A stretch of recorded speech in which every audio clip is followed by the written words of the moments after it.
titik akhirnya, kisah tentang korupsi terus terjadi di sekitar kita, terutama di dunia politik dan oknum-oknum pejabat pemerintah kita.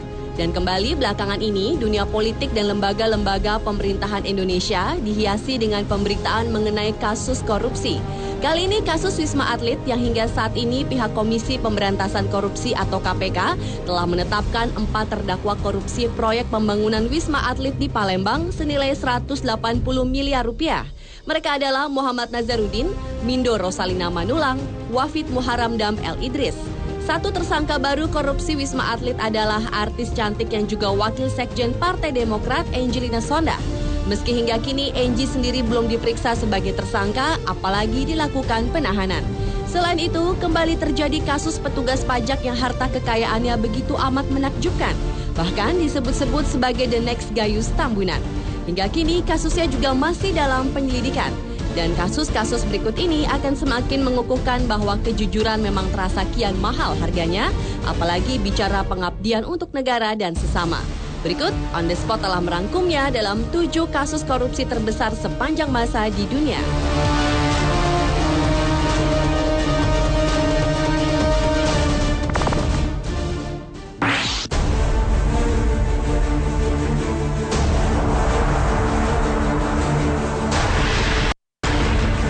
Diawali dengan kasus korupsi terbesar yang pertama yang datang dari Ferdinand Marcos, seorang pengacara yang memerintah sebagai Presiden Filipina periode tahun 1965 hingga 1986.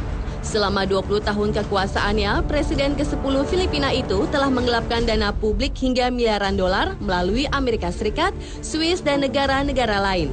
Pada tahun 1986, Marcos terpilih untuk keempat kali buah pemilu yang diduga penuhi dengan kecurangan. Hingga akhirnya Marcos diturunkan dari jabatannya sebagai presiden dalam revolusi EDSA, sebuah revolusi damai di bawah pimpinan Corazon Aquino di tahun yang sama. Sementara istrinya Imelda diketahui meninggalkan lebih dari 2.500 pasang sepatu di lemarinya ketika ia dan Marcos melarikan diri dari Manila ke Hawaii. Di sana Marcos dituduh menggelapkan uang negara dan pinjaman dari luar negeri untuk kepentingannya dan kroni-kroninya, terutama pinjaman dari Amerika Serikat yang merupakan sekutu terdekat Filipina dan dinyatakan bersalah. Belum sempat menjalankan masa sidangnya, Marcos meninggal dunia di Honolulu pada tahun 1989 di usianya yang ke-72 tahun akibat penyakit ginjal, jantung, dan paru-paru. Diperkirakan Ferdinand Marcos telah melakukan pencucian dana sekitar 5 hingga 10 miliar dolar Amerika Serikat atau berkisar antara 45 hingga 91 triliun rupiah. Dan Ferdinand Marcos terdaftar oleh Transparency International sebagai pemimpin paling korup kedua di dunia dalam sejarah.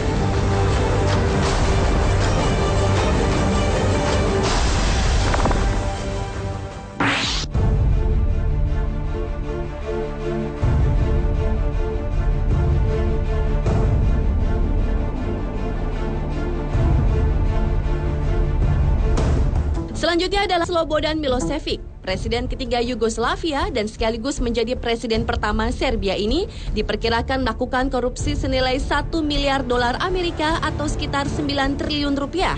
Tuduhan korupsi tersebut membawa Slobodan Milošević ke pengadilan pada 31 Maret 2001 lalu. Tetapi berhubung kekurangan bukti, akhirnya Perdana Menteri Serbia Zoran Đinđić mengirim Milošević ke pengadilan The Hague di Belanda. Masih teringat di dalam benak yakni mengenai kejahatan pemusnahan ras di Bosnia selama kepemimpinannya. 5 tahun pengadilan dan belum sempat selesai, akhirnya Milošević menghembuskan nafas terakhir di dalam selnya pada tanggal 11 Maret tahun 2006. Milošević meninggal di usianya menginjak ke-65 tahun akibat serangan jantung. Sebelumnya Milošević telah mengalami kelainan jantung dan hipertensi. Pihak The Hague, pengadilan di Belanda, menolak tuduhan pembiaran yang mengakibatkan meninggalnya Milošević. Menurut pihak pengadilan, Milošević tidak pernah mau menerima obat atau perawatan medis dari pihak The Hague.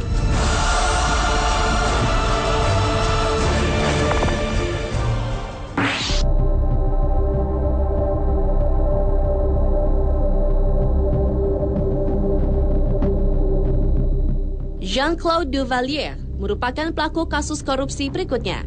Presiden Haiti ke-33 berjuluk Baby Doc ini menggantikan posisi ayahnya Francois Duvalier yang meninggal dunia pada tahun 1971, di mana Jean-Claude masih berusia 19 tahun saat itu. Pada bulan Februari tahun 1986 terjadi demo yang menyebabkan Jean-Claude lari ke Prancis lalu menyerahkan semua urusan kenegaraan kepada penasihatnya.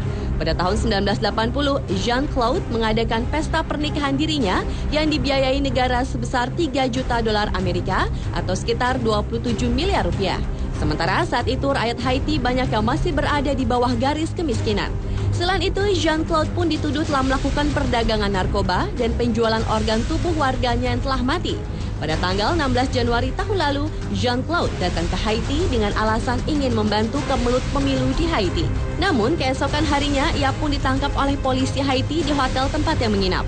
Dan pada tanggal 18 Januari tahun lalu, Jean-Claude dibebaskan dengan catatan wajib hadir setiap saat bila pengadilan membutuhkannya. Diperkirakan nilai korupsi dari presiden muda ini adalah sekitar 800 juta dolar Amerika atau sekitar 7,2 triliun rupiah.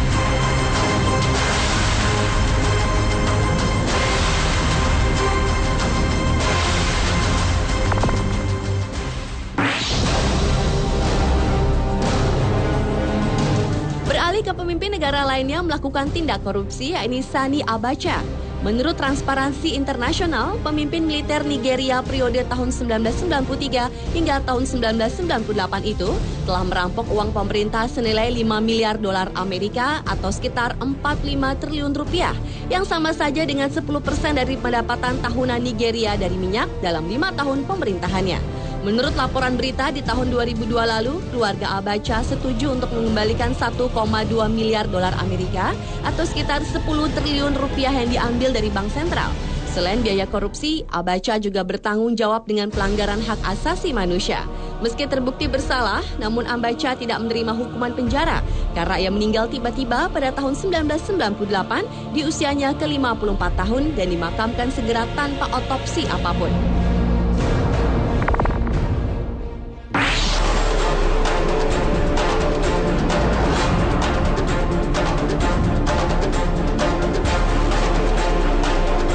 Pria paling dicari di India, Daud Ibrahim ini merupakan pimpinan dari sindikat kejahatan yang beranggotakan 5.000 orang yang beroperasi terutama di Pakistan, India, dan Uni Emirat Arab. Organisasi kejahatan tersebut bertanggung jawab atas kasus penyelundupan, narkotika, hingga pembunuhan. Buronan ini dinyatakan telah berhasil mencuci miliaran dolar melalui jaringan terselubung. Ibrahim pun juga diduga menjadi penyelenggara dan menyumbang dana untuk pemboman Mumbai di tahun 1993 dan sejumlah besar mencuci uang atas nama Osama bin Laden. Pada tahun 2003, Amerika Serikat menyatakan Daud Ibrahim adalah seorang teroris global dengan kekayaannya diperkirakan sekitar 5 miliar dolar Amerika atau sekitar 45 triliun rupiah. Meski dunia internasional mengakui kejahatan Ibrahim, namun ia tetap bebas dan keberadaannya tidak diketahui meskipun saat ini dirinya tinggal di Pakistan.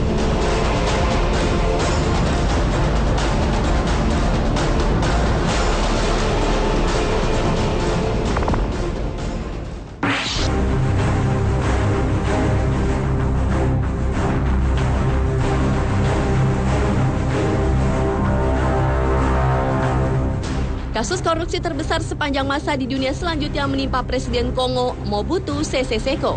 Selama menjabat sebagai orang nomor 1 di Kongo dari tahun 1965 hingga tahun 1997, Mobutu dikenal secara teratur menyewa pesawat Concorde dari Air France untuk penggunaan pribadi, termasuk perjalanan belanja ke Paris untuk diri sendiri beserta keluarganya. Selain itu pula, menurut laporan terbaru, Mobutu banyak menjarah uang bantuan yang diterima dari Bank Dunia untuk pengembangan Kongo sekitar 12 miliar rupiah dalam 32 tahun ia berkuasa. Namun belum merasakan hidup di penjara, akhirnya Mobutu meninggal dalam pengasingan di Maroko di tahun 1997 saat usianya ke-67 tahun. Dan Mobutu Sese Seko adalah orang nomor 3 sebagai pemimpin negara yang paling korup dalam 2 dekade terakhir dengan menggelapkan dana sekitar 5 miliar rupiah atau sekitar 45 triliun rupiah dan sebagian besar tidak dikembalikan.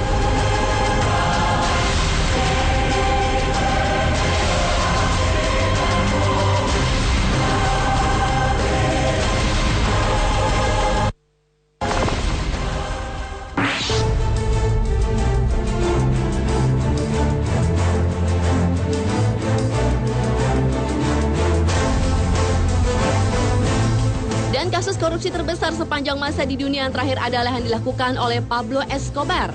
Pablo dianggap sebagai kriminal terkaya dan paling sukses dalam sejarah dunia. Pada tahun 1989, majalah Forbes menyatakan bahwa Pablo sebagai orang terkaya ke-7 di dunia dengan kekayaan pribadi yang diperkirakan sebesar 10 miliar dolar Amerika atau sekitar 91 triliun rupiah.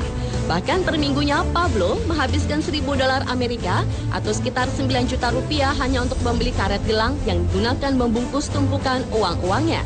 Karena memiliki uang ilegal, maka ia menyimpan sejumlah uang tunainya di sebuah gudang.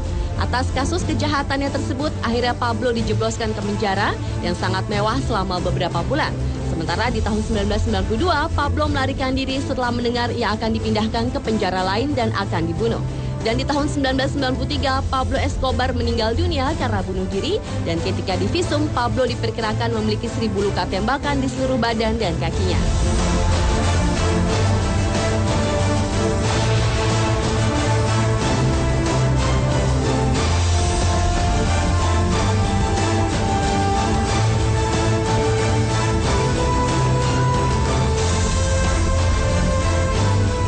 Itulah 7 kasus korupsi terbesar sepanjang masa di dunia versi On The Spot.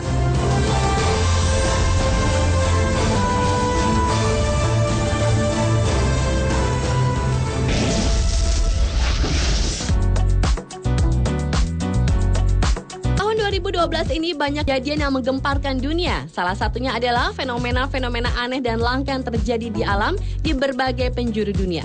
Sesaat lagi On The Spot akan mengulasnya dalam 7 kali dunia. Tetap di Trans 7.